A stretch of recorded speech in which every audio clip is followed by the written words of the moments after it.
Oke, shalom semuanya. Saya pikir punya saya nge-lag, enggak ya?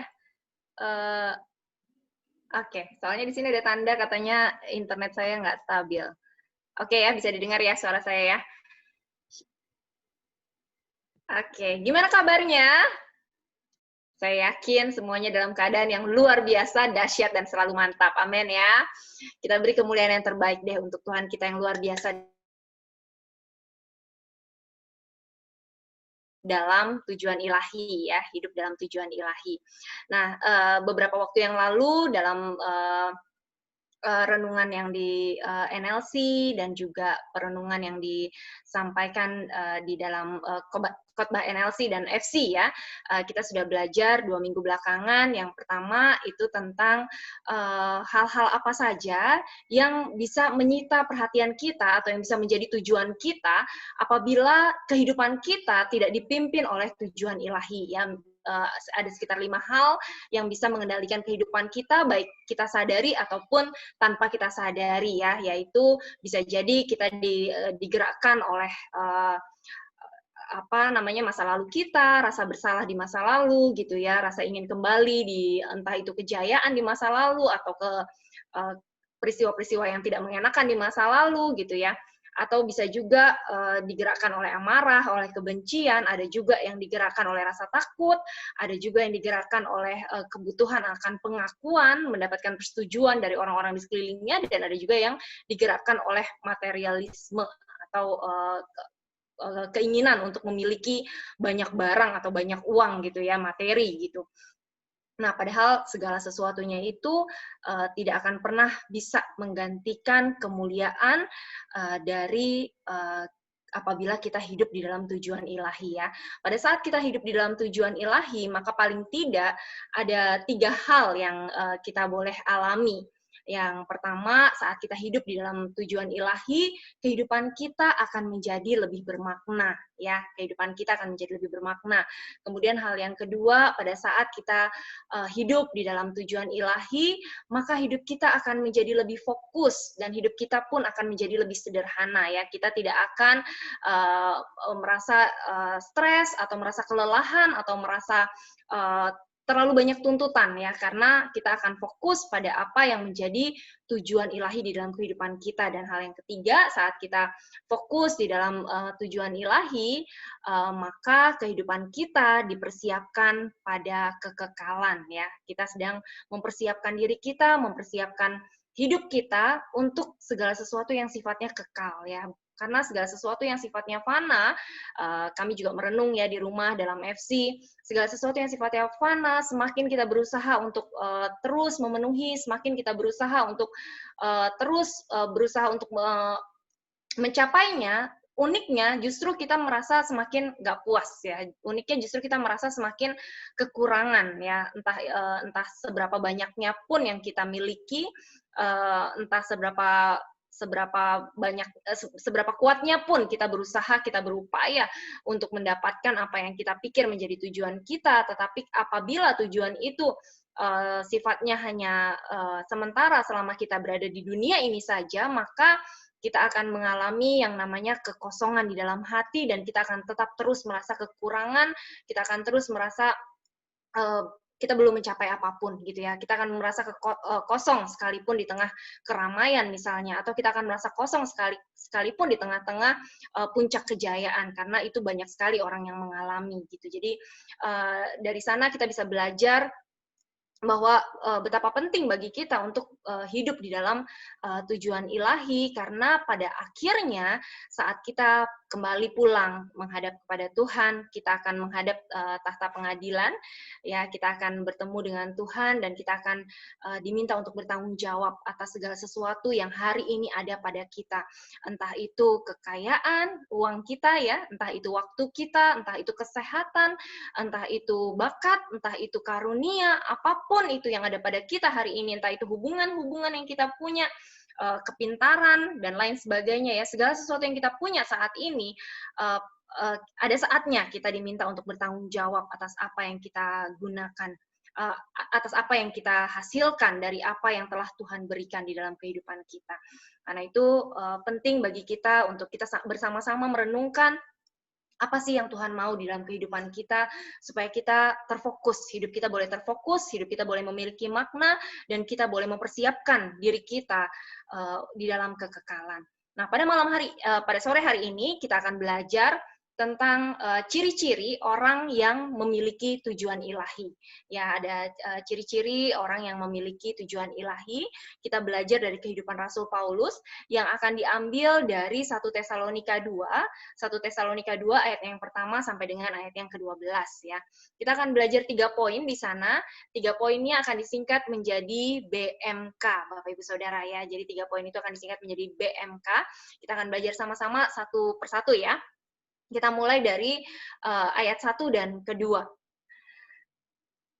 1 Tesalonika 2 ayat 1 dan kedua, di sana dikatakan, kamu sendiri pun memang tahu, saudara-saudara, bahwa kedatangan kami di antaramu tidaklah sia-sia.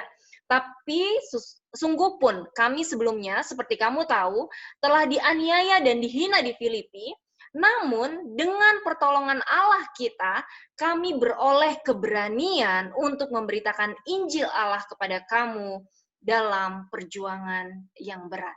Poin pertama yang kita boleh pelajari bersama-sama, ciri khas seorang yang memiliki tujuan ilahi adalah hidupnya berani, Bapak Ibu Saudara. Mari katakan bersama-sama dengan saya, berani. Berani, ya. Orang yang hidup di dalam tujuan ilahi, dia memiliki keberanian. Keberanian untuk apa? Di sana dikatakan beroleh keberanian untuk memberitakan Injil Allah. Ya, beraninya bukan bonek ya, bukan cuma nekat-nekat sembarangan, tetapi punya keberanian untuk memberitakan Injil Allah, Bapak Ibu Saudara. Nah, kenapa bisa memiliki keberanian untuk memberitakan Injil Allah? Nah, di sana juga dikatakan mereka bisa memiliki keberanian untuk memberitakan Injil Allah karena adanya pertolongan dari Allah kita. Ya, di sana dikatakan ya, tetapi sungguh pun kami sebelumnya seperti kamu tahu telah dianiaya dan dihina di Filipi katanya. Namun dengan pertolongan Allah kita, itu kata kuncinya ya. Rasul Paulus bisa berani ya. Kalau Bapak Ibu Saudara tahu bahwa sebelum perjalanan Rasul Paulus ke Tesalonika didahului dengan perjalanannya di Filipi. Dan di Filipi itu bukannya kehidupan yang enak yang dirasakan oleh Rasul Paulus. Dikatakan Rasul Paulus dan Silas diperlakukan dengan hina. Bahkan mereka dipasung di sana ya. Jadi mereka bukannya hidupnya enak, bukannya hidupnya sejahtera gitu ya, tetapi karena memberitakan Injil, mereka harus dibelenggu, mereka harus dipasung, mereka harus diperlakukan dengan tidak hormat ya, dengan dihina gitu ya. Dalam Kisah Para Rasul 16 ayat 23 sampai 25 kita bisa membaca di sana. Kisah Para Rasul 16 ayat 23 sampai 25. Firman Tuhan berkata, setelah mereka berkali-kali didera. Bapak Ibu Saudara, bukan cuma sekali, bukan cuma 2 kali, tapi firman Tuhan mengatakan kepada kita berkali-kali didera ya. Hari ini kita memberitakan firman masih enak ya. Masih enak, belum ada yang didera gitu ya. Tapi Rasul Paulus harus mengalami yang namanya berkali-kali didera. Mereka dilemparkan ke dalam penjara, Bapak Ibu Saudara. Kepala penjara diperintahkan untuk menjaga mereka dengan sungguh-sungguh. Seperti penjahat apa gitu ya, sampai diperintahkan untuk menjaga mereka dengan sungguh-sungguh. Sesuai dengan perintah itu, kepala penjara memasukkan mereka ke ruang penjara yang paling tengah dan membelenggu kaki mereka dalam pasungan yang kuat. Nah, ini tapi luar biasanya ya. Tetapi kira-kira tengah malam, Paulus dan Silas berdoa dan menyanyikan puji-pujian kepada Allah, dan orang-orang hukuman lain mendengarkan mereka. Kita tahu akhir dari kisah ini bahwa Tuhan melepaskan mereka dari pasungan itu dengan supranatural ya, dengan caranya yang ajaib. Tapi kita bisa melihat bahwa mereka juga sebenarnya hidup di dalam penderitaan yang luar biasa ya. Mereka harus didera berkali-kali, mereka harus berhadapan dengan penjara gitu. Bahkan firman Tuhan berkata bahwa mereka jadi orang yang sangat luar biasa pemberani dan nggak takut sama siapapun ya. Dalam Kisah Para Rasul 13 ayat yang ke-6 dikatakan mereka mengelilingi seluruh pulau itu sampai ke Pafos. Di situ mereka bertemu dengan seorang Yahudi bernama Bar Yesus. Ia seorang tukang sihir dan nabi palsu. Bahkan ketemu sama tukang sihir, ketemu sama nabi palsu pun mereka nggak gentar, mereka nggak takut gitu ya. Jadi kalau kita perhatikan dari kisah ini, kita bisa belajar Bapak Ibu Saudara bahwa penderitaan dalam mencapai sebuah tujuan bukan seharusnya bukan membuat tujuan kita menjadi tumpul ya. Seharusnya bukan membuat semangat kita menjadi pudar, bukan. Tapi kita melihat bagaimana penderitaan dalam mencapai tujuannya justru membuat Rasul Paulus semakin tajam, justru membuat Rasul Paulus semakin melekat kepada Tuhan dan semakin menghargai apa yang Tuhan lakukan ya. Jadi kalau kita lihat di Kisah Para Rasul 20 ayat 22 sampai 24, kita tahu Bapak Ibu Saudara ya bahwa sejak pertama Injil Kristus diberitakan itu banyak sekali perlawanan, banyak sekali orang-orang yang memberitakan itu harus menghadapi perjuangan-perjuangan yang berat, mereka harus mengalami kesengsaraan yang hebat. Jadi perjuangan para rasul itu memang dari awal ya, bahkan nggak sedikit dari mereka yang menjadi martir, yang harus mengalami kematian yang mengenaskan. Namun Rasul Paulus merasa terhibur justru Bapak Ibu, justru merasa terhibur bahwa dia nggak jadi takut dengan apa yang dia kerjakan gitu ya. Dia tidak menjadi gentar imannya. Walaupun dia berusaha untuk, banyak orang yang berusaha untuk menggagalkan. Walaupun banyak orang yang berusaha untuk mengharapkan kehancurannya gitu ya, supaya dia nggak terus berjalan di dalam panggilannya.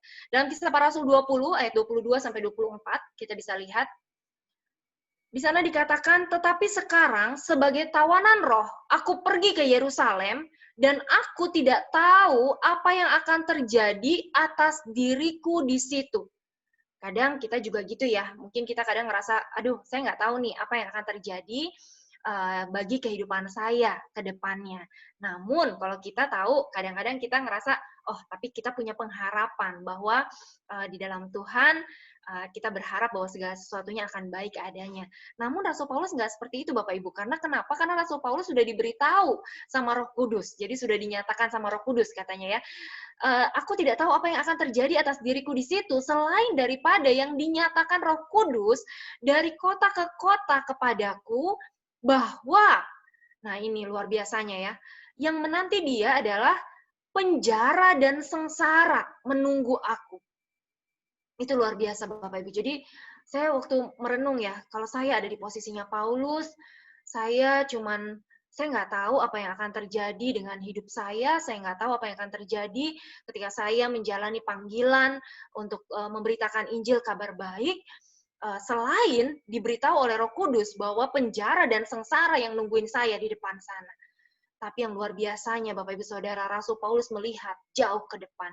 Dia melihat jauh melampaui daripada penjara dan sengsara yang harus dia lalui. Bagi dia, penjara dan sengsara itu tidak ada artinya dibandingkan dengan kasih karunia yang Tuhan sudah berikan di dalam kehidupannya. Ini yang membuat saya, wow, saya kagum Bapak Ibu Saudara ya. Kenapa? Karena Rasul Paulus berkata, tetapi aku tidak menghiraukan nyawaku sedikit pun. Asal saja aku dapat mencapai garis akhir dan menyelesaikan pelayanan yang ditugaskan oleh Tuhan Yesus kepadaku untuk memberi kesaksian tentang Injil kasih karunia Allah.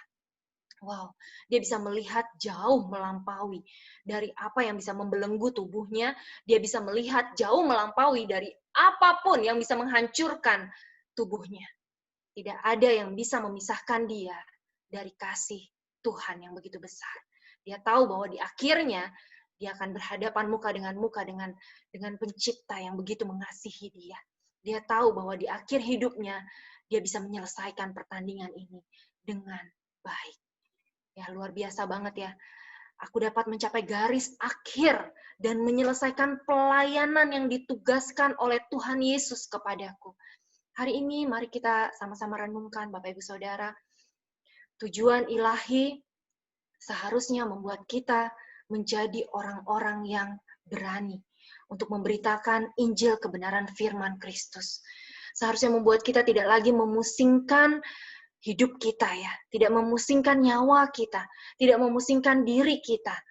Yang kita pikirkan hanyalah bagaimana agar tujuan yang Tuhan sudah tetapkan di dalam kehidupan kita boleh digenapi secara tuntas, secara paripurna, secara sempurna, selesai dengan baik, Bapak Ibu Saudara.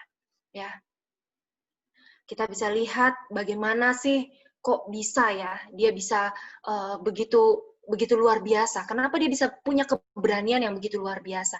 Kalau tadi kita melihat bahwa keberanian Rasul Paulus itu muncul karena Rasul Paulus menyadari bahwa ia ada karena pertolongan Allah.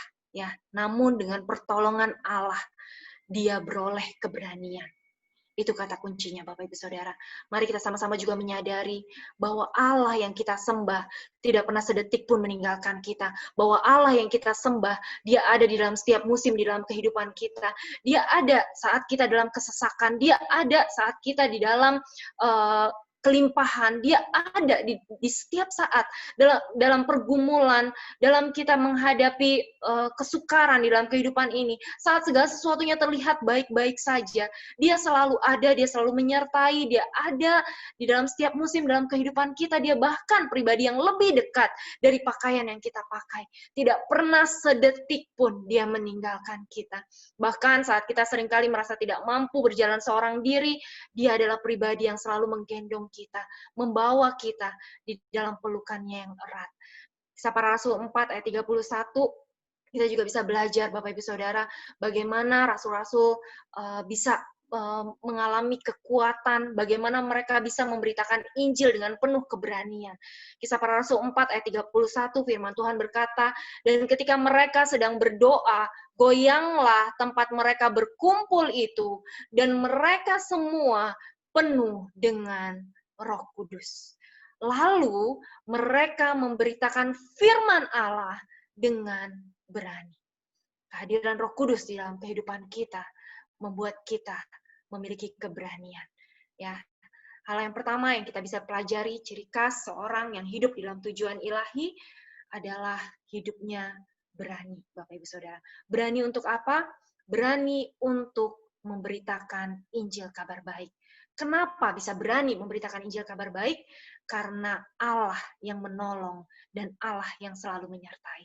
Karena ada kuasa yang tidak terbatas, yang selalu bersama-sama, yang selalu ada, yang selalu memberi kekuatan, yang selalu menopang, yang selalu menolong dalam segala keadaan.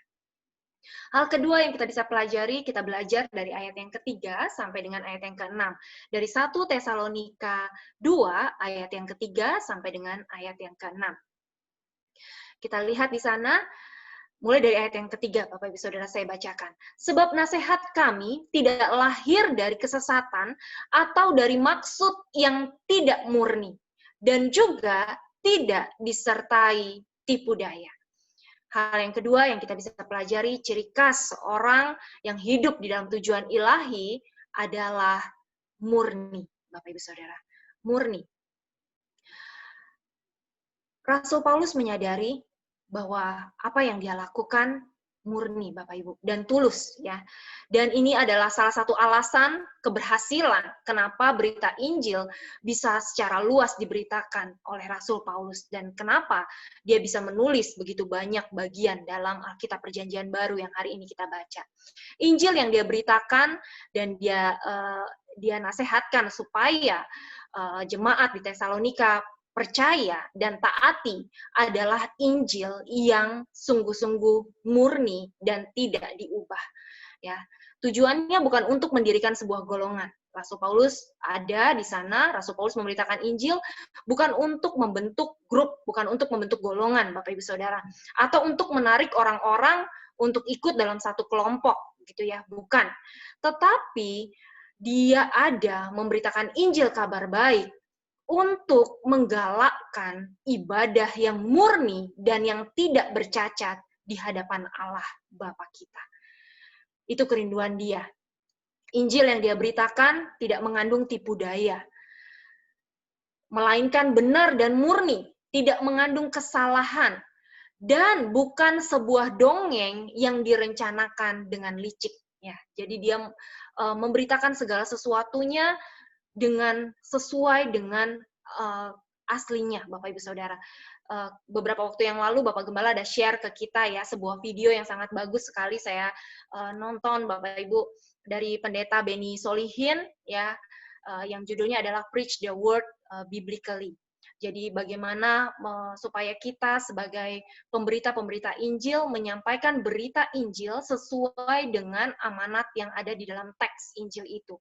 Jadi bukan membawa pemikiran kita dan memaksakan supaya berita Injil sesuai dengan pemikiran-pemikiran kita, dan memaksa orang yang mendengar berita Injil yang kita sampaikan untuk setuju dengan pemikiran kita. Bukan seperti itu. Tetapi justru sebaliknya, apa yang ada di dalam Injil, berita di dalam Injil itu sendiri, itulah yang mengubah kehidupan kita, mengubah paradigma kita, mengubah pola pikir kita. Justru pola pikir kita, segala pemahaman kita, apa yang kita ketahui selama ini, kita harus berani menaklukkan itu semua dan menyadari ketidakmampuan kita, keterbatasan pikiran kita, dan ketergantungan penuh kita kepada otoritas firman yang benar. Nah, Rasul Paulus, Bapak Ibu Saudara, dia menyampaikan firman dengan murni. Ya, di sini ada beberapa alasan dan bukti dari kemurnian apa yang dia sampaikan. Dalam 1 Tesalonika 2 ayat yang keempat, tadi kita sudah baca ayat yang ketiga, sekarang kita baca di ayat yang keempat. Sebaliknya, karena Allah telah menganggap kami layak untuk mempercayakan Injil kepada kami, karena itulah kami berbicara, bukan untuk menyukakan manusia, melainkan untuk menyukakan Allah yang menguji hati kita. Jadi dia bicara, Bapak Ibu Saudara, karena dia tahu bahwa Allah bisa melihat hati. Kita mungkin bisa menipu manusia, bisa memanipulasi manusia. Kita mungkin bisa membohongi audiens atau orang yang mendengar berita yang kita sampaikan, yang kita seolah-olah kita katakan itu berita Injil, padahal mungkin itu berita dari kita sendiri gitu ya. Tapi Rasul Paulus berani dia berkata bahwa Allah menguji hatinya. Dan dia tahu persis apa yang ada di dalam hatinya, sehingga dia bisa dengan tegas berkata seperti itu ya. Dia memberitakan Injil dengan murni, dengan tanpa tujuan untuk menyukakan hati manusia, melainkan yang dia sukakan adalah pribadi Allah. Dia hanya memperdulikan dan memperhatikan apa kata Allah di dalam kehidupannya. Dia nggak berusaha untuk mencari pengakuan dari siapapun ya. Dan kenapa sih kok Rasul Paulus bisa sebegitu luar biasa ya? Kenapa Rasul Paulus kok bisa ya memiliki hati yang sungguh murni? Dia menyampaikan kebenaran firman dengan murni tanpa maksud terselubung ya, tanpa bersayap gitu ya, tanpa ada niatan lain selain memuliakan nama Tuhan. Ternyata di sini kita bisa lihat ya di ayat yang keempat, sebaliknya karena Allah telah menganggap kami layak untuk mempercayakan Injil kepada kami. Nah, di sana kuncinya Bapak Ibu Saudara. Dia menyadari betul bahwa kalau dia dipercayakan Injil oleh Allah, itu adalah sebuah kehormatan. Ya, dia bilang karena Allah menganggap kami layak. Dia tahu persis bahwa dia sebenarnya adalah orang-orang yang tidak layak untuk menyampaikan berita kebenaran. Dia sebenarnya adalah orang yang paling tidak layak untuk dipakai oleh Tuhan untuk melayani Raja di atas segala raja. Dan dia menyadari betul bahwa kalau dia boleh melayani Raja di atas segala raja, itu adalah sebuah anugerah, sebuah hak istimewa yang Tuhan berikan di dalam kehidupannya. Karena itu dia melakukan segala sesuatunya dengan kemurnian hati, Bapak Ibu. Kita lihat di Mazmur 103 ayat 13 sampai 17. Mazmur 103 ayat 13 sampai 17. Ayat ini belakangan ini sangat memberkati saya, Bapak Ibu, dan saya sendiri juga belajar dan saya menyadari sungguh bahwa saya bukan siapa-siapa kalau tanpa Tuhan. Kita bukan siapa-siapa kalau tanpa Tuhan. Seperti Bapa sayang kepada anak-anaknya, demikian Tuhan sayang kepada orang-orang yang takut akan Dia. Sebab dia sendiri tahu apa kita. Dia ingat bahwa kita ini debu. Adapun manusia, hari-harinya seperti rumput. Seperti bunga di padang, demikianlah ia berbunga. Apabila angin melintasinya, maka tidak ada lagi ia, dan tempatnya nggak mengenalnya lagi. Tetapi kasih setia Tuhan dari selama-lamanya sampai selama-lamanya atas orang-orang yang takut akan Dia, dan keadilannya bagi anak cucu. Bapak Ibu, kalau bukan karena Tuhan, siapa kita ya? Kita adalah orang berdosa, orang yang nggak layak, orang yang sebenarnya bukan siapa-siapa ya. Kita adalah debu sebenarnya ya. Firman Tuhan berkata bahwa kita ini debu ya. Tadi mungkin yang habis jalan-jalan dari hutan tahu ya, ada banyak hal-hal baik di hutan yang dilihat, ada banyak mungkin tanaman-tanaman yang baik, ada banyak binatang-binatang yang baik yang mungkin kita pengen bawa pulang dan pengen kita jadikan peliharaan kita atau pengen kita jadikan hal yang berharga di mata kita. Tapi pernahkah kita berpikir untuk lihat ke bawah waktu kita jalan-jalan, lihat ke bawah, kita ambil satu butir debu di tanah, terus kita kepikir, mau kita bawa pulang, kita jadikan milik kepunyaan kita yang berharga di mata kita, dan kita mau sayang-sayang. Pernah kita berpikir seperti itu? Mungkin nggak pernah terlintas sama sekali dalam benak kita. Kenapa? Karena nggak ada artinya. Karena debu itu bukan apa-apa, gitu ya. Debu itu nggak ada gunanya, cuma ngotor-ngotorin, gitu ya. Hari ini ada dan kecil banget gitu, kecil banget kadang kok bikin repot amat sih gitu, kita harus ngurusin debu gitu. Tapi betapa baiknya Bapa kita, Bapak Ibu Saudara ya. Seperti Bapa yang sayang kepada anak-anaknya, demikianlah Tuhan sayang kepada orang-orang yang takut akan Dia. Sebab Dia sendiri tahu apa kita. Dia ingat, Yesus ingat, kita debu. Ya, manusia hari-harinya seperti rumput. Bapak Ibu, aduh lemah banget kita nih ya, seperti bunga di padang. Demikian kita berbunga apabila angin melintasi, cuman ditiup angin loh. Nggak ada lagi dia, dan tempatnya nggak mengenalnya lagi. Aduh, hidup manusia itu lemah banget, dan kita nggak pernah tahu kapan saatnya kita dipanggil pulang, kapan saatnya kita selesai di dunia ini. Orang-orang yang kemarin, berapa hari yang lalu kita lihat masih seger buger, tahu-tahu kita dengar berapa hari kemudian udah dipanggil sama Tuhan. Benar-benar kayaknya hidup manusia ini, ya, karena memang debu ya, tapi luar biasanya Tuhan yang kita punya, saking sayangnya Dia, tetapi kasih setia Tuhan dari selama-lamanya sampai selama-lamanya atas orang-orang yang takut akan Dia dan keadilannya bagi anak cucu. Saking sayangnya Dia sama kita, kita yang debu, yang apalah-apalah ya, yang nggak ada gunanya ya, yang butiran debu yang nggak ada artinya, dipilih sama Tuhan, diangkat dari dalam lumpur, didudukkan bersama-sama dengan para bangsawan. Wow, indah banget ya. Siapa yang punya Tuhan sebaik Tuhan yang kita sembah ya. Nggak ada Bapak Ibu Saudara. Betapa bersyukurnya kita. Rasul Paulus menyadari betul bahwa kalau dia boleh memberitakan Injil, dia dianggap layak sehingga Tuhan mau mempercayakan Injil itu kepada dia, itu adalah hak istimewa. Nah, demikian juga dengan kita Bapak Ibu, baiklah kita boleh melayani dengan hati yang murni, kita mencapai tujuan di dalam kehidupan kita, tujuan ilahi yang Tuhan sudah tetapkan dalam hidup kita, dengan hati yang murni, dengan satu kesadaran bahwa kalau kita boleh dilayakkan, Tuhan boleh mempercayakan Injil, kabar baik untuk kita beritakan, itu adalah semata-mata karena kasih dan anugerah Tuhan. Ya, bukan karena baik rupa kita, bukan karena kecakapan kita, bukan karena apa yang kita punya, bukan karena segala-galanya, bukan bicara tentang kita ya. Rasul Paulus menghindari sanjungan dan dia menghindari ketamakan ya. Dalam 1 Tesalonika 2 ayat yang kelima dikatakan, karena kami tidak pernah bermulut manis. Hal itu kamu ketahui dan tidak pernah mempunyai maksud loba yang tersembunyi. Allah adalah saksi. Ya, dia berulang-ulang berkata bahwa Allah melihat hati, Allah adalah saksi. Itu menunjukkan betapa murninya dia, betapa dia sendiri tahu apa yang ada di dalam hatinya ya. Dia nggak mau disanjung Bapak Ibu ya. Dia bilang dia nggak pernah bermulut manis. Hal itu kamu ketahui. Ya, bahkan jemaat di Tesalonika pun bisa mengkonfirm hal itu bahwa dia dan teman-teman sekerjanya memberitakan Kristus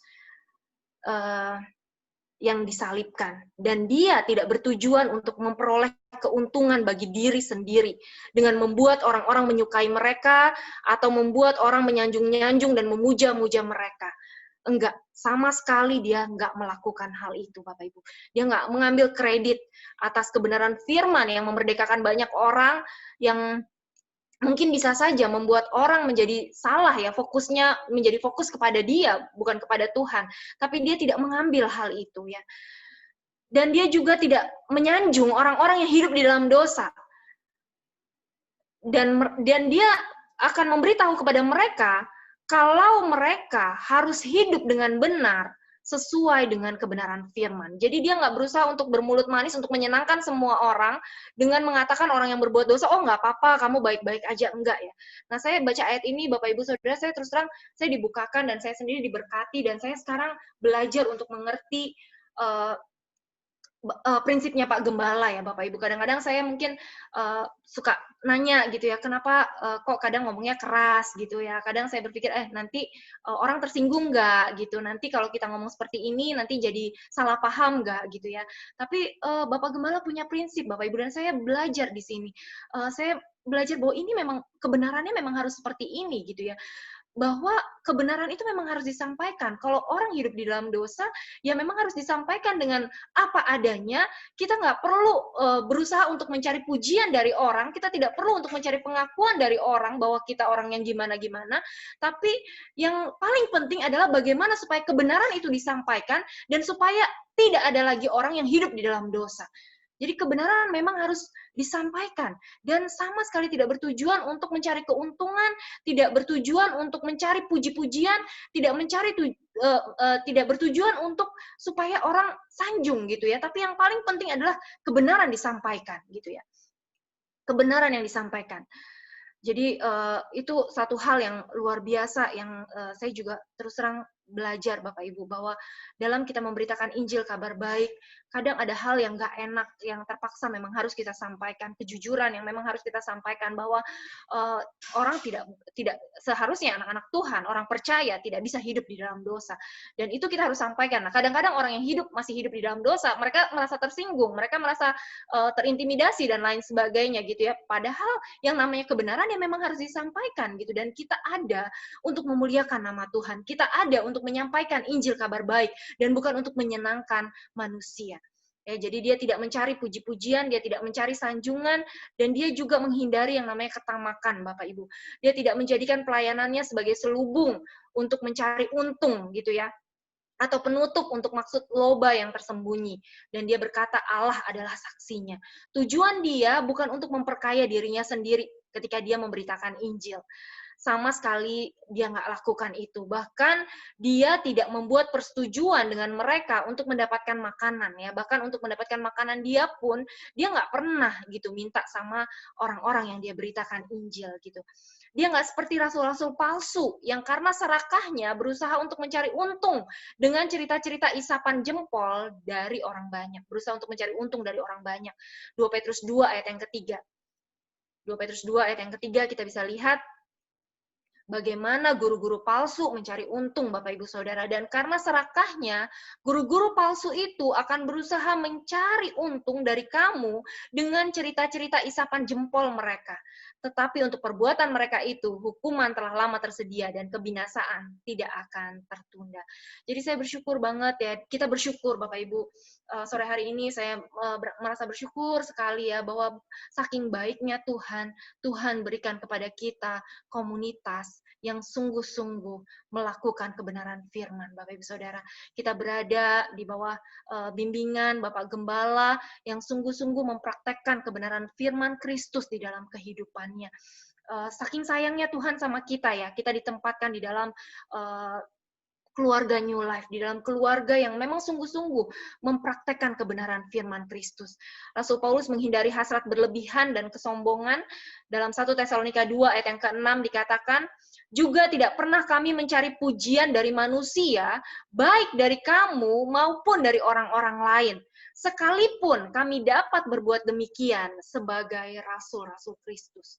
Dia bisa kalau dia mau, ya. Tapi dia nggak pernah cari pujian dari manusia. dari siapapun ya. Mereka tidak mengharapkan uang, mereka tidak mengharapkan penghormatan dari orang, mereka nggak mengharapkan diperkaya atau dimanjakan atau dipuja-puja atau dipanggil dengan panggilan-panggilan yang terhormat seperti rabi atau lain sebagainya gitu ya. Dia tidak mengharapkan itu semua. Jadi motivasi hatinya sungguh-sungguh murni, Bapak Ibu Saudara. Dia melayani Tuhan dengan satu kemurnian hati.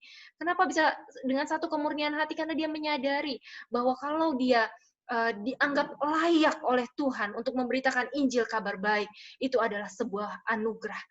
Ya, bahkan Rasul Paulus berkata kepada jemaat di Galatia 5 ayat 26, dia berkata, Galatia 5 ayat 26a ya, Bapak Ibu, dikatakan, dan janganlah kita gila hormat.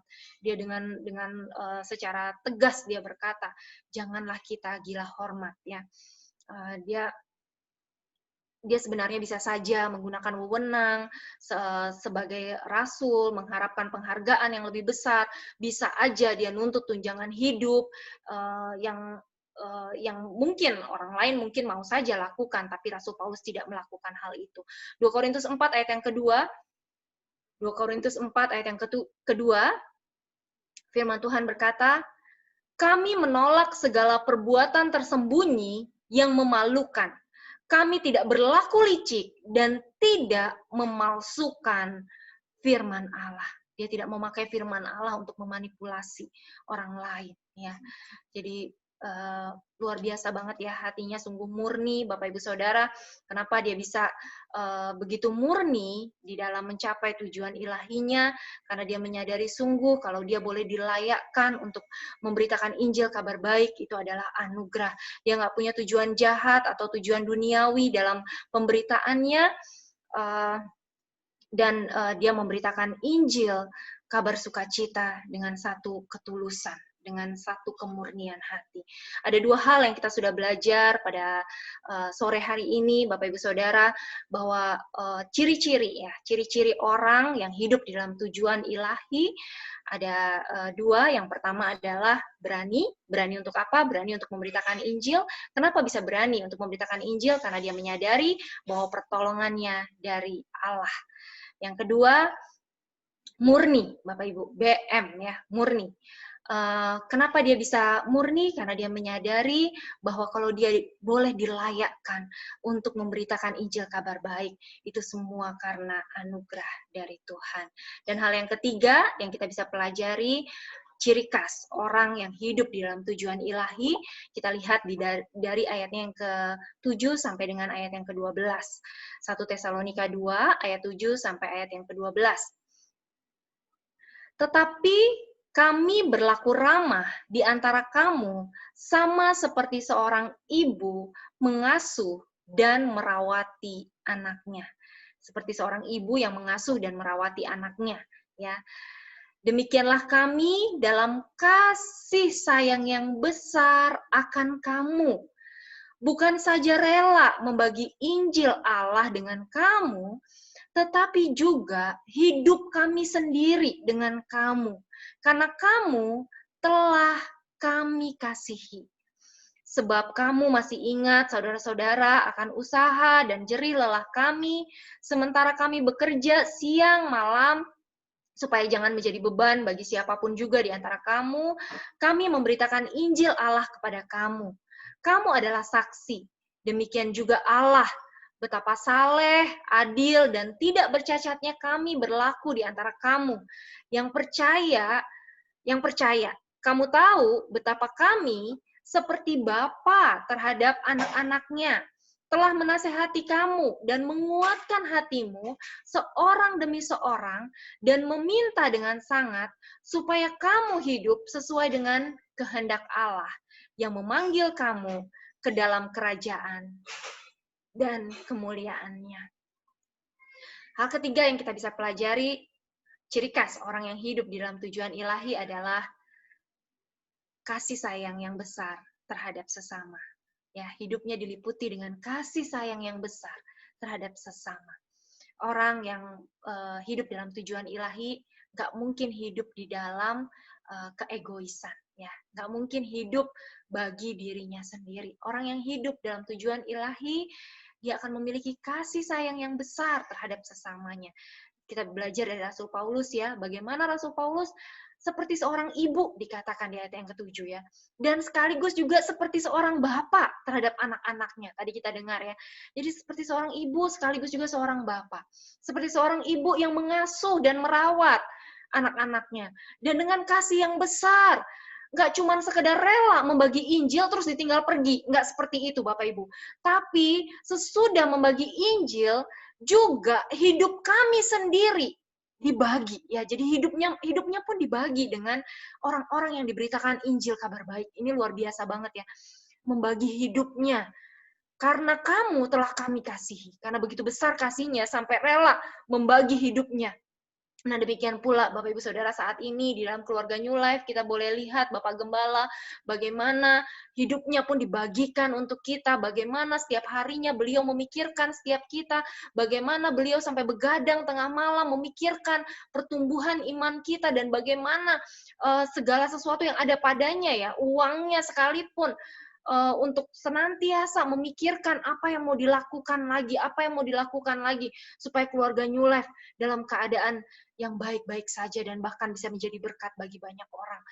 Luar biasa banget kita hidup di dalam anugerah Tuhan yang berlimpah-limpah sehingga kita boleh berada di tengah-tengah keluarga yang luar biasa ini Bapak Ibu Saudara. Sebagaimana Rasul Paulus berkata ya, dia nggak cuma sekedar membagikan Injil, tetapi bahkan dia membagi kehidupannya. Karena begitu besar kasihnya. Dia bekerja siang malam, dia nggak mau jadi beban bagi siapapun di antara kita. Dia memberitakan Injil kepada setiap kepada jemaat di Tesalonika ya, dia membagikan Injil itu dan seperti Bapa terhadap anak-anaknya menasehati, menguatkan hatinya seorang demi seorang. Nah, ini ya sama seperti di Kolose 1 ayat 28, memimpin, mengajar, menasehati tiap-tiap orang menuju kesempurnaan Kristus gitu ya. Nah, ini juga sama, menasehati, menguatkan hati seorang demi seorang dan meminta dengan sangat ya, meminta dengan sangat. Apa sih yang diminta gitu ya? Kadang kalau orang meminta dengan sangat, minta dong, minta banget, minta banget. Apa sih yang diminta gitu ya? Kadang kalau kita dengar dunia ini orang meminta dengan sangat itu untuk keperluan yang meminta biasanya gitu ya. Tapi Rasul Paulus enggak Bapak Ibu. Dia meminta dengan sangat apa yang diminta. Saya waktu baca ya ampun, hati saya meleleh Bapak Ibu. Yang diminta apa? Meminta dengan sangat supaya kamu hidup sesuai dengan kehendak Allah. Dia meminta dengan sangat supaya orang yang diminta itu hidup seturut dengan kehendak Allah dan pada akhirnya untuk kebaikan orang itu sendiri, bukan untuk kebaikan Rasul Paulus. Sama juga halnya dengan Bapak rohani kita yang kita punya ya, Bapak Gembala. Beliau terus-menerus mengajar kita, menasehati kita, memimpin setiap kita. Ayo ingetin kita terus untuk belajar firman, untuk memperdalam lagi, untuk terus belajar, untuk terus upgrade diri, upgrade skill, untuk terus punya anak-anak rohani. Tujuannya apa? Tujuannya untuk kebaikan jiwa kita, Bapak Ibu Saudara. Sama sekali beliau nggak ada maksud untuk kepentingan pribadinya, nggak ada. Ya demikian juga Rasul Paulus meminta dengan sangat supaya kamu hidup sesuai dengan kehendak Allah. Itu permintaannya. Saya bacanya ya ampun luar biasa ya Tuhan ya, baiknya Tuhan, saking sayangnya Tuhan, sampai Tuhan menggerakkan hati manusia untuk bisa punya hati yang seperti ini gitu ya. Dan yang luar biasanya lagi, itu bukan cuma terjadi pada Rasul Paulus, tetapi Tuhan juga rindu agar hati yang luar biasa ini boleh Bapak Ibu Saudara dan saya juga miliki. Amin. Amin ya, supaya setiap kita juga miliki hati seperti ini Bapak Ibu ya. Supaya setiap kamu hidup sesuai dengan kehendak Allah yang memanggil kamu ke dalam kerajaan dan kemuliaannya. Kerinduannya supaya orang yang diberitakan Injil hidupnya sesuai dengan kehendak Allah. Itu aja, nggak ada yang lain. Ya, sederhana banget, tapi prakteknya kok ya gitu ya, kadang-kadang kita salah mengerti. Padahal yang dimau cuma supaya hidup kita menyenangkan hati Allah. Dan waktu kita menyenangkan hati Allah sebenarnya yang mengalami sukacita, mengalami damai sejahtera, mengalami ketenangan hidup, mengalami hidup dalam kelimpahan itu juga sebenarnya kita gitu ya. Tapi kadang kita suka salah mengerti gitu. 3 Yohanes 1 ayat yang keempat, saya ingat ini ayat yang Bapak Gembala sering bagikan kepada kita. Bunyinya begini, bagiku tidak ada sukacita yang lebih besar daripada mendengar bahwa anak-anakku hidup dalam kebenaran. Ya, inilah kesukaan dari orang yang hidup dalam tujuan ilahi, Bapak Ibu Saudara. Saking kasihnya, saking begitu besar kasihnya ya, sampai kerinduannya terhadap orang-orang yang dikasihi, sampai mau membagi hidup, sampai mau ya bekerja siang malam, bekerja keras untuk memberitakan Injil, kabar baik, seperti Bapa kepada anak-anaknya mau bersusah-susah menasehati, kadang waktu menasehati disalah mengerti, kadang waktu berusaha untuk menguatkan hati dituduh yang enggak gitu ya. Tapi di sana tujuannya karena kasih ya, digerakkan oleh kasih. Karena meminta dengan sangat supaya orang yang dikasihi boleh hidup sesuai dengan kehendak Allah. Jadi ada 3 hal yang tadi kita sudah pelajari bersama-sama, ciri khas orang yang hidup di dalam tujuan ilahi. Hal yang pertama, orang yang hidup dalam tujuan ilahi, dia akan berani. Katakan bersama-sama dengan saya, berani. Amin. Berani. Berani untuk apa? Berani untuk menyampaikan Injil, kebenaran firman Kristus. Ya, berani untuk menyampaikan Injil. Kenapa bisa berani? Karena dia tahu bahwa Allah menyertai. Apapun keadaannya, apapun kondisinya, sesulit apapun kelihatannya, Tuhan selalu beserta dan Tuhan memberikan kemenangan. Kemudian hal yang kedua yang kita bisa belajar, ciri khas orang yang hidup di dalam tujuan ilahi, murni, Bapak Ibu Saudara. Amin ya, murni. Kenapa bisa punya maksud hati yang murni? Karena dia tahu kalau dia boleh dilayakkan untuk memberitakan Injil kabar baik, itu adalah sebuah anugerah dari Tuhan. Sehingga dia tidak bermaksud untuk mencari puji-pujian, tidak bermaksud untuk mencari nama besar, tidak bermaksud untuk meraih keuntungan ya, atau bertindak curang untuk memperoleh keuntungan untuk kepentingan dirinya sendiri. Tidak seperti itu, tetapi dengan murni, dengan tulus hati.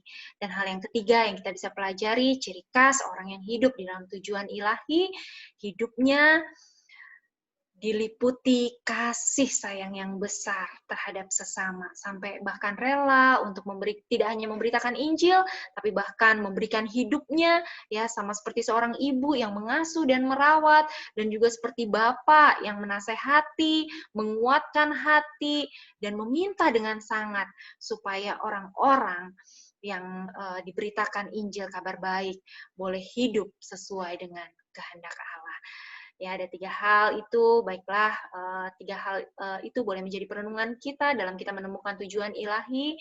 Biarlah hal itu boleh mengingatkan kita saat kita set tujuan ilahi, kita boleh tanya 3 pertanyaan tadi ke dalam diri kita, apakah dengan tujuan ilahi yang saat-saat ini kita renungkan bersama-sama dengan Tuhan, kita sedang pergumulkan, apakah tujuan ilahi itu membuat kita berani untuk menyampaikan Injil kabar baik, dan apakah tujuan ilahi itu keluar dari hati yang murni, tanpa ada niat untuk kepentingan pribadi kita, tapi semuanya hanya untuk hormat kemuliaan bagi nama Tuhan, dan apakah tujuan ilahi itu sungguh-sungguh membuat hati kita diliputi oleh rasa cinta kasih yang begitu besar kepada sesama, yang memiliki kerinduan agar orang-orang yang kita beritakan Injil boleh hidup sesuai dengan kehendak Allah. Sekian dari saya, Tuhan Yesus memberkati. Mari kita berikan kemuliaan bagi nama Tuhan Yesus. Ya, saudara, akhir-akhir ini kan saya banyak berjumpa dengan orang-orang yang mengalami pergumulan, yang sakitnya cukup berat, dan berbagai macam hal. Lalu, apa yang keluar ketika orang-orang yang mengalami sakit cukup berat, dan penyesalan apa yang biasanya mereka alami? Penyesalan yang terbanyak ketika mereka alami adalah kenapa waktu sehat mereka tidak melayani Tuhan. Sehingga waktu mereka sakit berat, mereka hatinya berkata begini, Tuhan kalau boleh berikan aku kesempatan lagi untuk melayani Tuhan. Saudara, hidup kita ini adalah kesempatan. Kesempatan, betul. Kita nggak tahu apa yang akan terjadi di waktu yang akan datang, apalagi kondisi-kondisi begini. Saya bukan mau menakut-nakutin saudara, sama sekali tidak ada. Tapi yang saya maksudkan, mari kita atur waktu kita lebih efektif untuk hidup dalam tujuan ilahi. Selama Tuhan masih kasih anugerah kesehatan, kekuatan, jangan hidup cuma sekedar untuk menimbun harta. Jangan hidup sekedar mencari nama besar. Jangan sekedar hidup untuk mencari pengakuan. Supaya orang puji kita. Jabatan ini, jabatan ini, jabatan ini. Enggak, jangan. Mari kita hidup tuh ngerti tujuan Tuhan dalam hidup kita. Kita ngerti bahwa Tuhan ingin jiwa-jiwa diselamatkan. Itu yang menjadi kita, itu yang kita lakukan. Saat-saat ini, saudara, kalau saya pribadi dalam hidup saya, saat-saat ini ya prinsipnya, saya menghindari pertemuan-pertemuan yang tidak esensi, yang tidak terlalu penting, yang cuman kongko-kongko, ngopi-ngopi. Tapi kalau misalkan ketemu dan jiwa baru, ketemu dengan orang-orang yang belum mengenal Tuhan, ketemu dan mereka yang mau konseling, saya akan all out di sana. Kenapa? Karena bagi saya sederhana. Kalau kita kena sesuatu, bahasa kasarnya, matilah karena pelayanan, itu adalah anugerah dan kehormatan dari Tuhan. Jadi jangan takut untuk segala sesuatunya, tapi kita juga bijak gitu ya. Makanya kalau pesta-pesta biasanya saya untuk saat ini masih menghindarin. Ya online-online aja lah, lebih enak. Sama, kadang ada rekan-rekan pendeta yang ngajak ngopi-ngopi, belum tahu jelas tujuannya, saya juga menghindarin. Tapi ada juga yang saya tergerak, saya ajak ketemu ke kantor, ngobrol lama sampai berjam-jam dan sebagainya. Karena banyak orang yang sedang mengalami pergumulan dan termasuk ada sebagian pendeta-pendeta yang stres. Ya, jemaat habis, mereka mengalami kebingungan. Mereka mengalami kepahitan. Kenapa mereka pahit? Karena merasa jemaat kok tinggalkan mereka, kok nggak peduli. Hanya karena pandemi saja, selama ini sudah bangun hubungan yang baik, kok rasanya ditinggal begitu saja. Mereka mengalami kesedihan dan sebagainya. Nah, kita ada untuk bersama-sama melayani kota ini. New Life ada untuk melayani kota ini. Kalau saudara tahu apa yang ada dalam hati saya sederhana sebenarnya. Yang ada dalam hati saya itu seperti yang tadi ayat yang Budita tadi katakan. Coba 3 Yohanes 1 ayat yang kedua.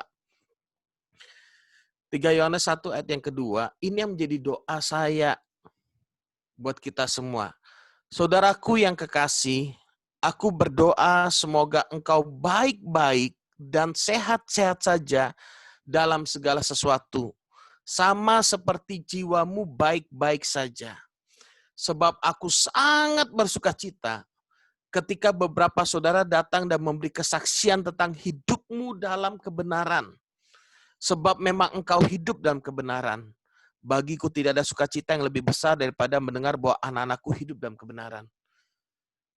Kalau bagi saya sederhana, untuk orang-orang yang Tuhan percayakan kepada saya, istri dan anak-anak saya, anak-anak rohani semuanya, kalau semuanya sudah mengenal Tuhan, hidup benar dalam Tuhan dan sebagainya, selesailah tugas. Itu saja kerinduannya, saudara. Jadi sudah berbeda jauh. Kalau dulu pinginnya terkenal, jadi hamba Tuhan keliling-keliling. Woi, siapa yang nggak kenal Susilo? Dulu pinginnya begitu, saudara. Kalau bisa pergi ke bangsa-bangsa pelayanan. Tapi akhirnya saya mengerti tujuan Tuhan dalam hidup saya. Saya mengerti panggilan Tuhan. Makanya saya sekarang dengan mudah ketika ada godaan. Penghalang orang hidup dalam visi kan, yang pertama kan tantangan. Biasa orang terima tantangan, menyerah, akhirnya visinya tidak terjadi. Yang kedua adalah godaan. Tawaran-tawaran yang kelihatannya menarik, sehingga kita tidak fokus pada visi. Tapi mari kita fokus pada Kristus, visi yang Tuhan berikan dalam hidup kita. Saya percaya, saya berdoa di masa-masa pandemi ini kita akan terus berbuah. Kita akan terus berbuah. Saya beritahu saudara, ada banyak orang di luar sana yang ketakutan. Ada banyak orang di luar sana yang membutuhkan Kristus. Ada banyak orang di luar sana yang sudah tidak ke gereja lagi. Kita jangan berkata begini, pekerjaanku adalah pelayananku. Kalau di tempat pekerjaan kita, orang tidak melihat Kristus, orang tidak mendengar tentang Kristus melalui hidup kita, jangan kita berkata itu pelayanan. Mari kita mulai perhatikan, buka mata jiwa-jiwa, keluarga kita secara khusus, family church, saudara, pesan saya, saudara perhatikan ini. Sekarang ini, saudara, ke depan, kalau saudara tanya sama saya, prediksi saya, gereja ke depannya itu bagaimana? Gereja ke depan nanti bukan gereja model gedung. Tapi gereja yang sudah areanya adalah teknologi. peranan pendeta nanti bisa digantikan dengan teknologi. Kalau hanya cuma sekedar pengetahuan. Dan saudara bisa lihat, kalau dalam dunia komputer namanya artificial intelligence. Artificial intelligence itu artinya kecerdasan buatan. Nah, saudara lihat robot-robot sekarang, ada robot Sophia, ada robot yang untuk jadi tokoh agamanya Buddha, ditanya apa bisa jawab, tanya apa bisa jawab, tanya apa bisa jawab. Nah, itu kemungkinan ke depan akan terjadi. Jadi kalau sekarang ini sebenarnya orang mau mencari segala sesuatu, tinggal browsing di internet, betul ya? Nah, bayangkan nanti kalau itu nanti terjadi pada satu program, ada satu program yang bisa menjawab seluruh pertanyaan tentang kekristenan. Pernah bayangkan? Dan itu akan terjadi pasti. Itu namanya kecerdasan buatan. Dia bisa menganalisa dan sebagainya. Nah, tapi apa yang tidak bisa dijawab oleh artificial intelligence, kecanggihan teknologi? Itu yang bisa dijawab oleh gereja. Yang nggak bisa dijawab oleh artificial intelligence atau perkembangan teknologi adalah yang pertama hubungan. Jadi kekuatan kita tuh di hubungan. Kekristenan tuh kekuatannya di hubungan, di keluarga saudara. Jangan sampai begini, buat para orang tua pesan saya, anak kita kan kadang lincah, lari sana, lari sini, lalu kita pokoknya modalnya kasih HP, dia tenang. Dia main internet, tenang. Jangan begitu. Kalau kita begitu, itu berarti kita membiarkan peranan kita sebagai orang tua diambil alih oleh internet. Kita sebagai bapak, sebagai ibu, harus mendampingi anak kita dalam memilih berita-berita yang ada di internet. Karena kalau enggak, peranan kita akan digantikan internet. Peranan pendeta juga akan digantikan oleh internet. Ini ke depannya. Generasi kita mungkin masih oke, tapi generasi di bawah kita, kalau kita tidak bekali dengan nilai-nilai yang benar, makanya Alkitab itu sungguh luar biasa, Ulangan pasal 6 itu. Diajarkan turun-temurun, saudaraku. Itu dari keluarga seharusnya. Dan kalau ini sampai terjadi, saudara, wah ini luar biasa. Saya berpikir begini. Kalau kita dengar, saudara sering dengar, di Eropa, kekristenan merosot, betul? Gereja-gereja mewah itu dijual jadi masjid. Saudara bisa lihat di YouTube. Kenapa itu sudah terjadi di mereka duluan? Karena perkembangan teknologi di sana jauh lebih cepat. Yang pertama. Yang kedua, liberalisme. Pola pikir liberal, kekristenan liberal itu menguasai mereka. Semuanya main di logika. Buat apa saya ke gereja? Saya bisa ibadah di rumah, mungkin orang sudah nggak mempedulikan hubungan lagi. Nah, tapi kalau kita gereja, kita bisa di sana. Makanya saya rindu banget, saudara, kita dalam saat-saat seperti gini, mungkin kita belum bisa kumpul, tapi hubungan tetap terjadi, komunikasi tetap jalan, dan yang secara khusus penting, saudara bantu saya untuk beritakan firman di rumah tangga saudara masing-masing. Itu jauh lebih penting daripada apapun. Beritakan firman di rumah tangga kita masing-masing. Sharingkan firman, sharingkan Kristus di rumah tangga kita masing-masing. Saya percaya sesuatu yang besar terus terjadi dalam hidup kita. Kita akan terus menjadi berkat dan kita akan bawa jiwa-jiwa datang kepada Tuhan dan memuliakan nama Tuhan. Mari kita bersama-sama, saudara, menyadari anugerah Tuhan. Saudara masih sehat. Saudara dan saya masih bisa ngangkat tangan dan sebagainya. Kita masih bisa berjalan, masih bisa berpikir. Bekerja, masih pikir berjam-jam, masih bisa. Yuk kita pakai apa yang ada itu untuk isi diri kita dengan kebenaran firman. Isi anak-anak kita dengan kebenaran firman. Saudara, kalau dunia itu pasti sudah otomatis terisi dengan sendirinya karena kita hidup dalam dunia ini. Tapi kalau firman, mari kita kondisikan diri kita ada firman. Anak-anak kita ada firman, keluarga kita harus ada firman. Kalau tidak, percayalah, akan hanyut terseret oleh arus dunia ini. Kenapa? Karena kalau saudara nonton misalkan YouTube saja sembarangan, imanmu aja bisa goyah loh. Kalau kita nggak punya fondasi dasar iman yang benar, pemahaman Alkitab yang benar, kita nonton perdebatan-perdebatan di internet, iman kita bisa goyah. Jadi kita harus hati-hati, saat-saat ini pesan saya, jadilah bijak. Makanya kadang saya kirim di grup-grup, apalagi kalau grup tim inti, pasti saya kirimin cara berkhotbah yang benar, yang Alkitabiah, kemudian crash center, sermon, mengkhotbahkan Kristus dan sebagainya. Sudah, yuk kita belajar bersama-sama, terus upgrade diri, Supaya kita ini nggak mudah diombang-ambingkan oleh angin pengajaran. Cuman berpikir, oh good idea. Jangan. Tapi kita harus masuk dalam apa kata firman buat hidup kita. Saya berdoa sungguh-sungguh. Di masa-masa seperti ini, Tuhan datang dalam hidup saudara. Waktu saudara buka hati di mesbah keluarga saudara. Waktu saudara buka hati di family church saudara atau di NLC. Roh Kudus bekerja membukakan itu. Membukakan kebenaran itu dalam hidup kita. Sehingga kita tetap kuat dalam segala keadaan. Kalau nggak ada kebenaran, kita nggak akan kuat. Kita harus kuat dalam segala keadaan. Orang yang hidup dalam visi Tuhan tidak akan pernah menyerah. Orang yang hidup dalam visi Tuhan itu sanggup melewati setiap tantangan seberat apapun. Bahkan mati pun dia rela karena dia tahu panggilan Tuhan dalam hidupnya. Mari kita ambil waktu tenang sejenak. Kita akan masuk dalam perjamuan kudus. Saudara boleh siapkan roti dan anggurnya, dan kita berdoa dulu buat firman Tuhan. Bapa, terima kasih buat kebenaran firman-Mu pada hari ini. Sungguh Engkau luar biasa, Tuhan. Terima kasih, Tuhan. Engkau begitu mencintai kami, bahkan sekalipun kami adalah debu yang mungkin seharusnya tidak layak untuk menerima kasih karunia. Tapi Engkau ngangkat kami. Kau jadikan kami anak-Mu. Dari debu yang tidak berarti, Kau ubahkan. Kau dudukkan kami bersama-sama dan Engkau sebagai anak-anak-Mu. Menjadi bangsawan kerajaan Allah. Terima kasih buat kebenaran firman-Mu, Tuhan. Roh Kudus, ini kami. Kami mau hidup dalam panggilan Tuhan. Aku berdoa buat setiap keluarga New Life, Tuhan.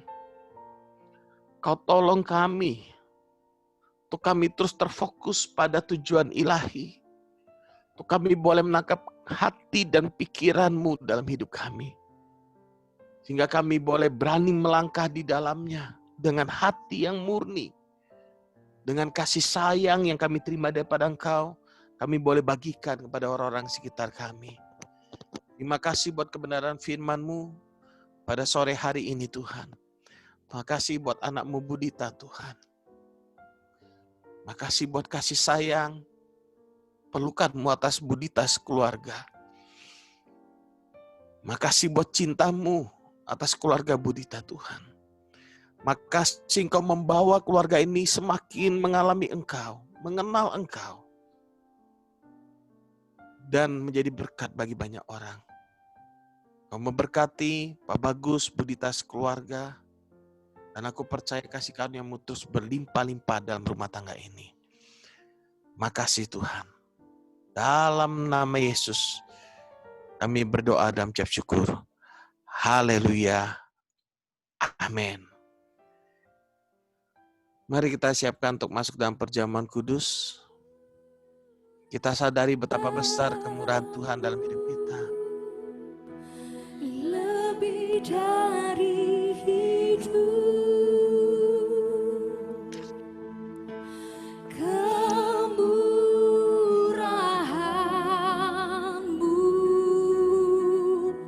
lebih dari hidup,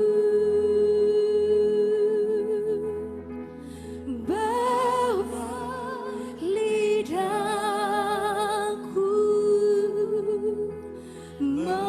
memuji Engkau, kemurahan-Mu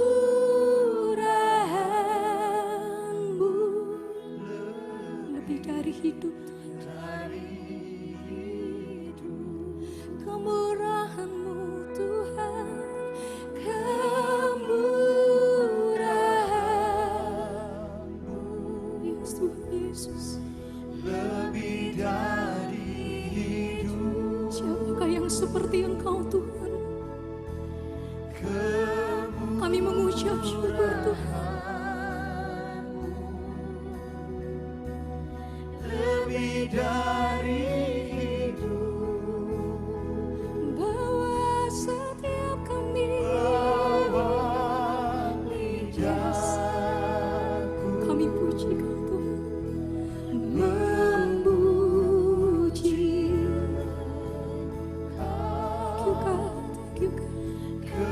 Saya ajak setiap kita sama-sama terus mengucap syukur sama Tuhan.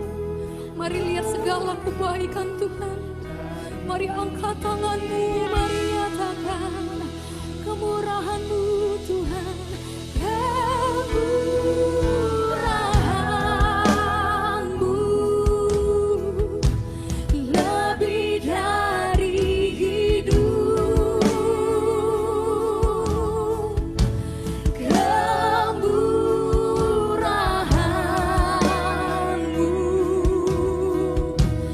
lebih dari hidup.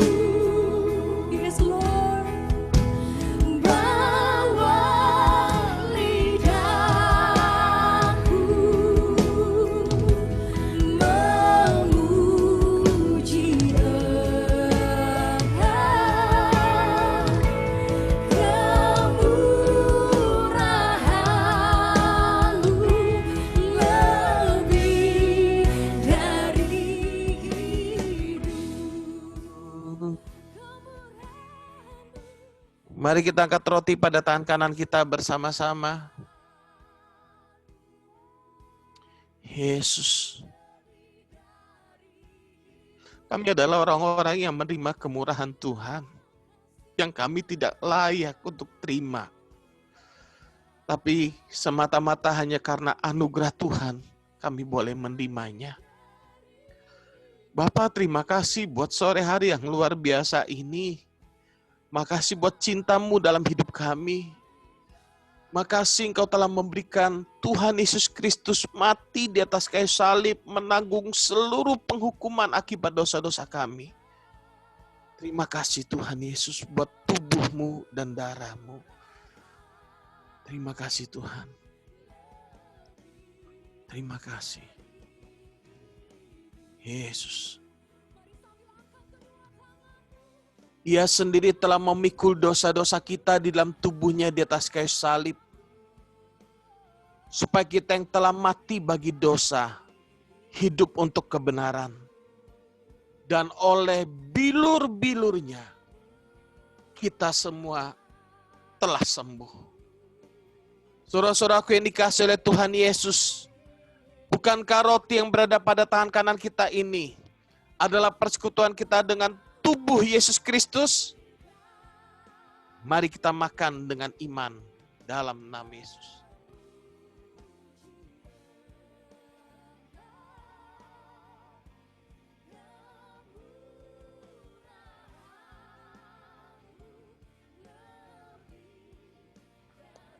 Mari kita angkat anggur pada tangan kanan kita bersama-sama. Dan inilah darah Kristus yang telah memperdamaikan kita dengan Allah Bapa. Kita yang dahulu jauh telah menjadi dekat oleh karena darahnya. Sebab di dalam Dia dan oleh darahnya, kita telah beroleh penebusan, yaitu pengampunan dosa, menurut kekayaan kasih karunia-Nya. Saudara-saudaraku yang dikasihi oleh Tuhan Yesus, bukankah anggur yang berada pada tangan kanan kita ini adalah persekutuan kita dengan darah Kristus? Mari kita minum dengan iman dalam nama Yesus.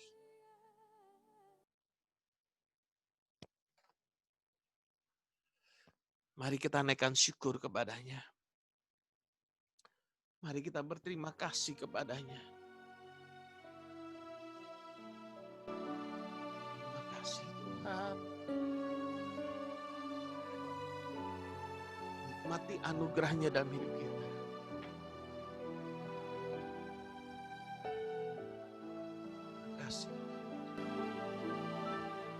Ku cinta Kau, Yesus, hanya Engkau bagiku, Yesus. Sungguh ku rindu mengatakannya, betapa aku mengasihimu.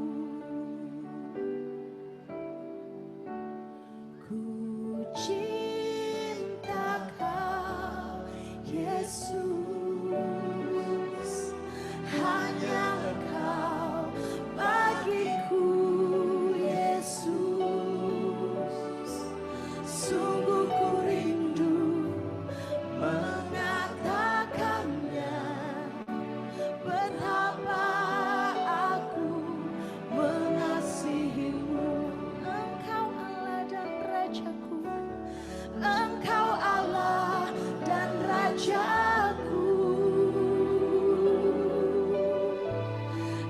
kekasih dan hidupku. Kau segalanya bagiku. Kau segalanya bagiku. Ku bersyukur kepadamu. Mari dengan segenap hatimu. Ku cinta kau, Yesus, hanya kau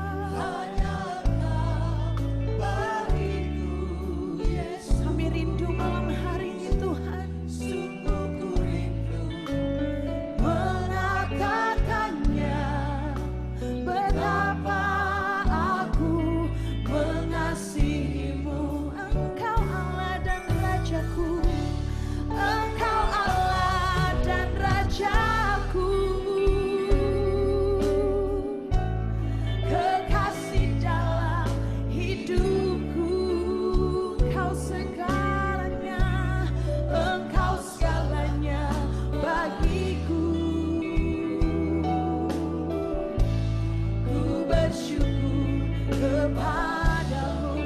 Engkau Allah dan Raja kami Tuhan. Yes Jesus, kami nyatakan malam hari ini Bapa. Sebab kau segalanya Tuhan. Engkau segalanya bagiku. Ku bersyukur kepadamu. Mari umat Tuhan. Kami bersyukur buat sore hari yang luar biasa ini Tuhan. Terima kasih buat tubuh dan darah Yesus Kristus. Terima kasih buat kemurahan-Mu dalam hidup kami. Dan kami percaya Roh Kudus menolong kami, memberikan kami hikmat untuk kami boleh memiliki hidup yang bijaksana di dalam Engkau. Kami mempergunakan waktu-waktu yang ada, sumber daya yang ada, berkat-berkat yang Tuhan berikan dalam hidup kami untuk kami mencapai tujuan ilahi bagi kemuliaan nama Tuhan. Terima kasih Bapa, terpujilah nama-Mu. Dalam nama Yesus kami berdoa dan ucap syukur. Haleluya. Amin. Amin.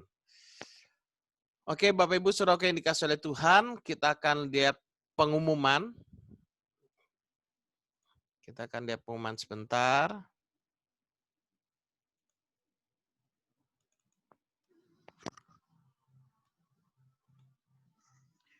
Apakah bisa kelihatan?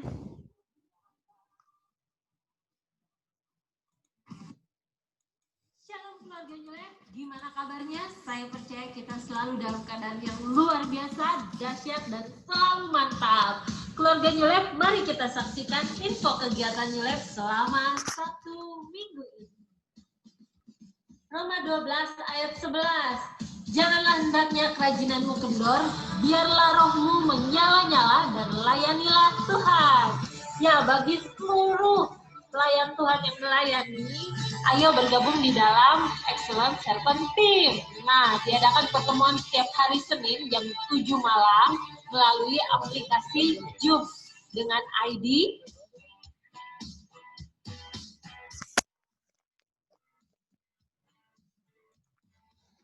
untuk hari Selasa ada NLC, New Life Community. Nah, keluarga New Life yang belum bergabung di dalam NLC, ayo bergabung di dalam NLC.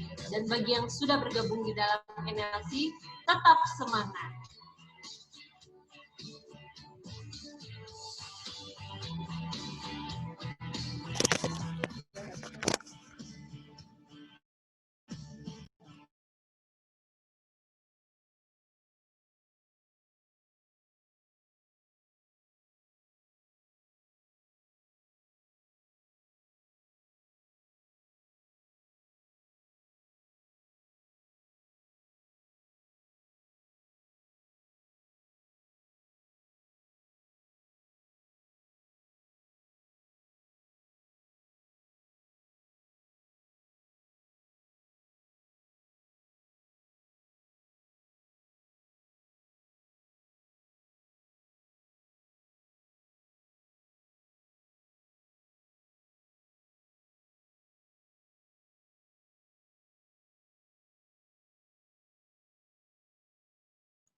Sorry, tidak kedengaran ya tadi ya?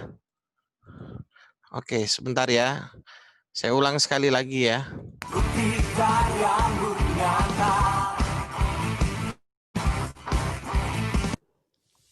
Shalom keluarga New Life, gimana kabarnya? Saya percaya kita selalu dalam keadaan yang luar biasa, dahsyat, dan selalu mantap. Keluarga New Life, mari kita saksikan info kegiatan New Life selama 1 minggu ini. Roma 12 ayat 11. Janganlah hendaknya kerajinanmu kendor, biarlah rohmu menyala-nyala dan layanilah Tuhan. Ya, bagi seluruh pelayan Tuhan yang melayani, ayo bergabung di dalam Excellent Servant Team. Nah, diadakan pertemuan setiap hari Senin jam 7 malam melalui aplikasi Zoom dengan ID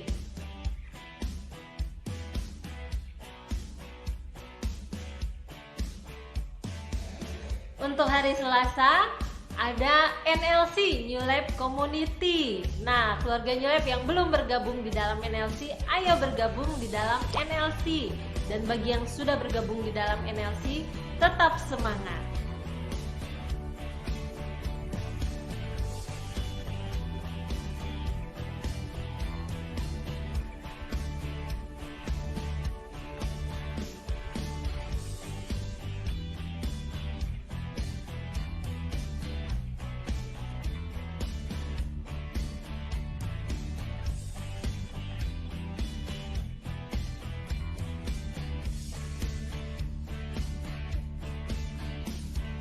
Tak akan pernah ku sesali mengiring Yesus sepanjang hidupku. Dan bagi seluruh keluarga besar New Life yang sedang memiliki pergumulan atau permasalahan dan rindu untuk didoakan, inilah saatnya untuk kita bersama-sama berdoa dan saling mendoakan satu dengan yang lainnya dengan bergabung di ibadah doa malam setiap hari Rabu jam 7 malam melalui aplikasi Zoom dengan ID meeting 899573647, password 1. Ibrani 10 ayat 25. Janganlah kita menjauhkan diri dari pertemuan-pertemuan ibadah kita seperti dibiasakan oleh beberapa orang. Tetapi marilah kita saling menasehati dan semakin giat melakukannya menjelang hari Tuhan yang mendekat. Nah, keluarga New Life, mari bergabung di dalam ibadah raya minggu. Untuk ibadah raya pagi jam 8 pagi dan untuk ibadah raya sore jam 5 sore melalui aplikasi Zoom.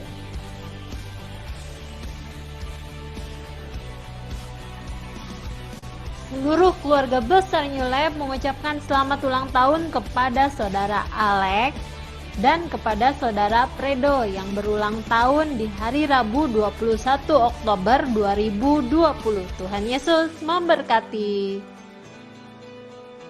Marilah kita keluarga besar New Life di hari yang spesial ini, kita mempersembahkan persembahan yang terbaik sebagai rasa syukur kita kepadanya. Bagi keluarga New Life yang rindu untuk memberikan persembahan, misi atau perpuluhan, persembahan dapat diberikan melalui aplikasi GoPay dengan nama GPIA New Life di 0819 081 77771 atau dapat juga transfer melalui rekening BCA atas nama Susilo Susanto dengan nomor 3264 154 222. Dan setelah memberi persembahan melalui GoPay atau transfer ke rekening BCA untuk persembahan misi atau perpuluhan, mohon diinformasikan kepada Ibu Gembala melalui WA sehingga dapat dialokasikan sesuai dengan tujuannya. Kita sama-sama dengan sukacita dan dengan kerelaan hati dapat terlibat dalam pekerjaan Tuhan yang luar biasa ini, dan semua untuk hormat dan kemuliaan namanya. Tuhan Yesus memberkati. Demikianlah info kegiatan New Life selama 1 minggu ini. Selamat hari Minggu, Tuhan Yesus memberkati. Semangat! Oke, sebentar. Oke, saudara, kita terus berdoa buat saudara kita Gilbert. Jadi perkembangan terakhir Gilbert besok harus keluar dari rumah sakit Awal Bros dan akan dibawa ke New Life. Jadi ruang doa akan kita rubah. Jadi untuk menjadi kamarnya Gilbert dan memang persiapannya cukup mendadak. Jadi kita lagi masih banyak pertimbangan karena peralatan yang dibutuhkan cukup banyak, kasur untuk rumah sakit, kasur khusus memang, kemudian selang-selang oksigen dan sebagainya lah. Ada pampers dan sebagainya yang lagi dipersiapkan. Kita doakan supaya semuanya berjalan dan baik.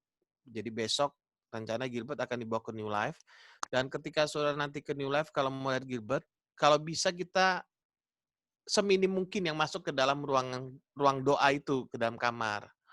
Kenapa? Karena Gilbert ini kan rawan tertular, karena kondisinya kan masih lemah. Jadi kalau kita lihat dari luar itu kan ada kaca gitu ya di ruang doa itu. Nah, dari jendela itulah kita lihat, kita doa. Ya mau masuk juga tidak ada masalah sih.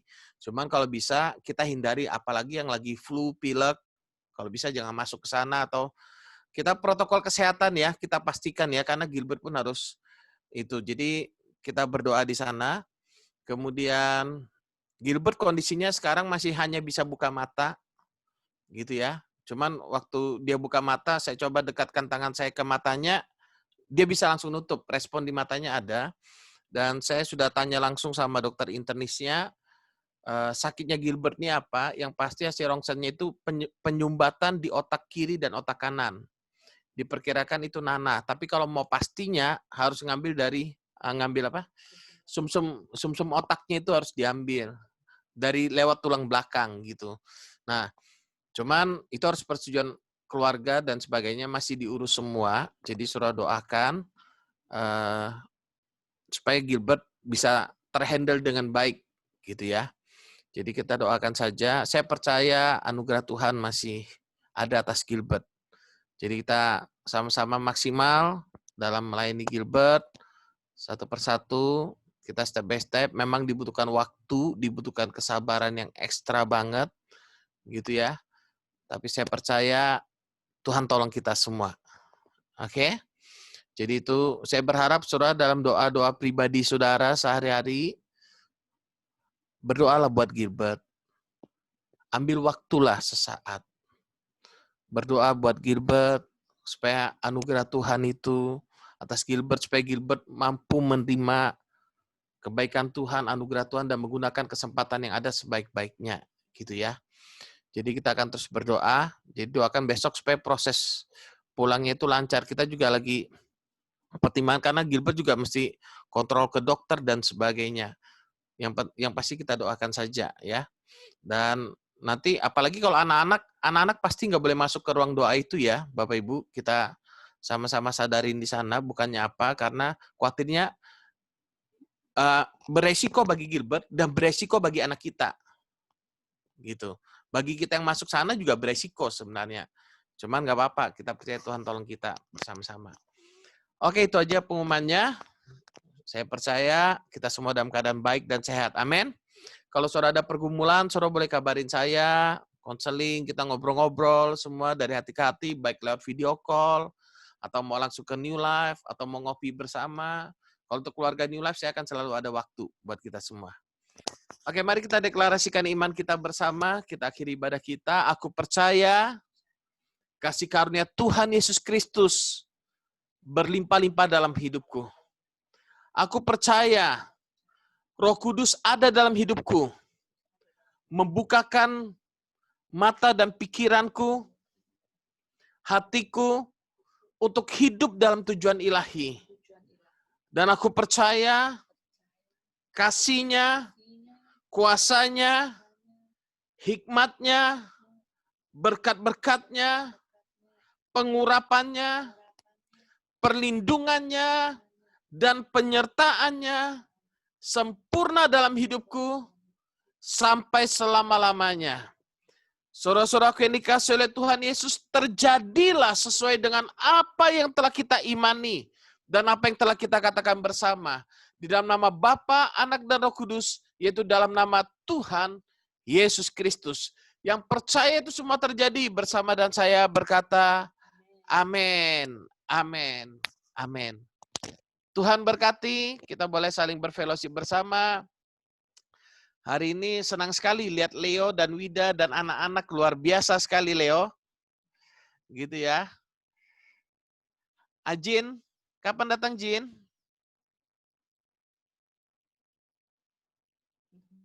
Di otak lah. Halo, Nah, bye-bye terus. semua.